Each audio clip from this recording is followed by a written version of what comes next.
크로스핏 처음 가려고 하시는 분들, 오늘은 제가 직접 6개월 동안 해보면서 느꼈던 걸 기준으로 크로스핏에 처음 가면 실제로 뭘 하는지, 어떤 운동을 하는지 한번 보여드리겠습니다. 일단 크로스핏 하면 이런 장면부터 떠오르죠. 사람들이 단체로 운동하고 있고 뭔가 엄청 빠르게 움직이고 있고 처음 보는 동작들도 엄청 많습니다. 근데 크로스핏을 쉽게 설명하면 여러 가지 운동을 정해진 방식으로 묶어서 수행하는 운동이라고 생각하시면 됩니다. 웨이트처럼 근력 운동도 하고 달리기나 바이크처럼 유산소도 하고 로잉이나 체조 동작도 하고요. 이걸 그날 정해진 프로그램에 맞춰서 수행합니다. 그리고 여기서 자주 듣게 되는 단어가 하나 있어요. 와드. 처음 가면 진짜 많이 듣습니다. 말 그대로 오늘의 운동이라는 뜻인데요. 예를 들어 오늘 와드에 로잉 500m, 월볼 30개, 바이크 몇 칼로리 이런 식으로 적혀 있는 거죠. 처음에는 이게 뭔 소리가 싶은데 한두 달만 다녀도 자연스럽게 알아듣게 됩니다. 첫 번째는 로잉입니다. 처음 보면 그냥 노젓는 운동 아닌가 싶죠? 근데 이게 생각보다 하체, 등, 팔을 같이 써야 하는 운동입니다. 순서를 쉽게 생각하면 다리, 몸통, 팔이에요. 먼저 다리로 밀어주고 그 힘을 몸통으로 연결한 다음 마지막에 팔로 손잡이를 당겨주는 겁니다. 특히 처음 하시는 분들은 팔로만 당기려고 하는 경우가 많은데 그러면 팔이 금방 털려요. 하체처럼 큰 근육을 같이 사용해야 훨씬 효율적으로 움직일 수 있습니다. 손잡이도 너무 꽉 잡을 필요는 없어요. 빠지지 않을 정도로 편하게 잡고 손목도 자연스럽게. 그리고 크로스핏에서는 또 하나 중요한 게 무조건 처음부터 전력으로 당기지 않는 겁니다. 예를 들어 로잉 500m를 하고 바로 월볼을 해야 한다면 로잉에서 힘을 다 써버리면 월볼 할 때 진짜 죽습니다. 결국 로잉은 세게 하는 것보다 효율적으로 하는 게 중요한 운동입니다. 그리고 크로스핏에서 진짜 많이 만나게 되는 게 이 바이크입니다. 그냥 자전거처럼 생겼는데 이게 생각보다 상당히 힘들어요. 특히 바이크의 장점이 뭐냐면 내가 힘을 쓰는 만큼 바로바로 심박수가 올라갑니다. 그래서 와드 중간에 바이크가 들어가면 아 이거 그냥 자전거니까 괜찮겠지? 했다가 바로 후회합니다. 그리고 바이크는 무조건 처음부터 미친듯이 밟는 것보다 전체 운동 시간을 생각하면서 페이스를 잡는 게 중요해요. 초반에 너무 세게 밟으면 몇십 초 뒤에 내가 왜 이렇게 했지? 하는 순간이 무조건 옵니다. 특히 로잉이나 바이크처럼 심박수를 확 올리는 운동은 다음 운동을 생각하면서 조절하는 게 진짜 중요합니다. 다음은 바로 슬리드 푸시입니다. 말 그대로 썰매처럼 생긴 장비를 밀고 가는 운동인데요. 보기에는 단순해 보이죠?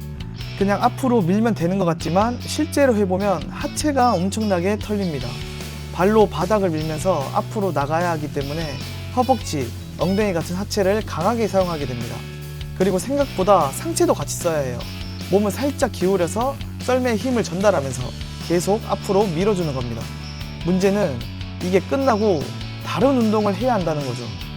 슬리드 푸시로 하체를 다 털어놓고 바로 스쿼트나 런지 같은 게 나오면 그때부터 다리가 내 다리가 아닌 것을 알 수 있게 됩니다. 그리고 크로스핏 하면 빠질 수 없는 게 바로 월볼이죠. 공을 들고 스쿼트를 한 다음 일어나면서 위쪽 타깃으로 공을 던지는 운동이에요. 쉽게 보면 그냥 공 던지는 것 같지만 스쿼트 동작이 들어가기 때문에 하체를 계속 사용하고 공을 위로 던지면서 어깨와 팔도 같이 사용합니다. 그래서 개수가 많아지면 생각보다 엄청 힘들어요. 특히 10개, 12개, 14개까지는 할만한데 싶은데 보통 와드가 20개로 고정되기 때문에 15개가 넘어가기 시작하면 왜 안 끝나지? 내 기수 누가 세고 있나? 라고 생각합니다. 그리고 월볼에서 중요한 건 공을 팔 힘으로만 던지는 게 아니라 스쿼트에서 올라오는 힘을 이용해서 같이 던져주는 겁니다. 그래야 반복 횟수가 많아졌을 때 조금 더 효율적으로 할 수 있어요. 다음은 스키입니다. 스키 타는 동작과 비슷하게 위에서 손잡이를 아래쪽으로 강하게 당겨주는 운동인데요.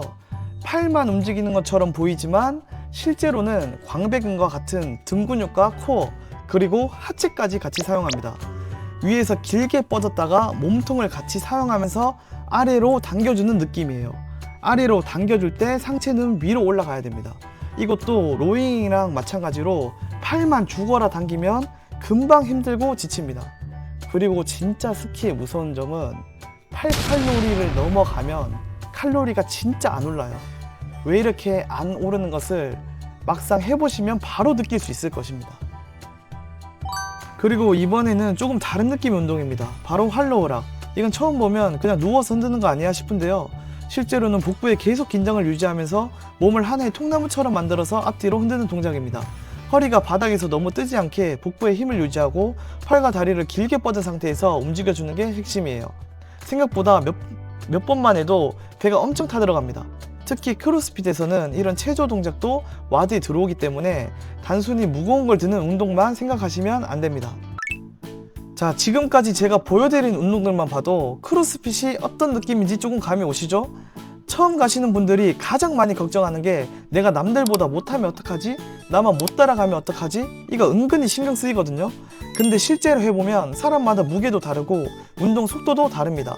그리고 크로스핏은 기록을 비교하는 것도 있지만 결국 중요한 건 내가 어제보다 얼마나 나아졌는지 라고 생각하면 됩니다. 그래서 크로스핏을 고민하고 계신다면 저는 일단 한번 체험해 보시는 걸 추천드립니다. 일단 먼저 한번 해봐야 나한테 맞는지 안 맞는지 알 수 있어요. 그리고 가장 중요한 건 꾸준히 하는 운동이 있다는 겁니다. 일단 먼저 체험 한번 해보시고 크로스핏 세계에 한번 빠져들기 바랍니다. 영상이 유익하셨다면 좋아요, 댓글, 구독까지 한번 부탁드리겠습니다. 그럼 다음 영상에서 뵙겠습니다. 감사합니다.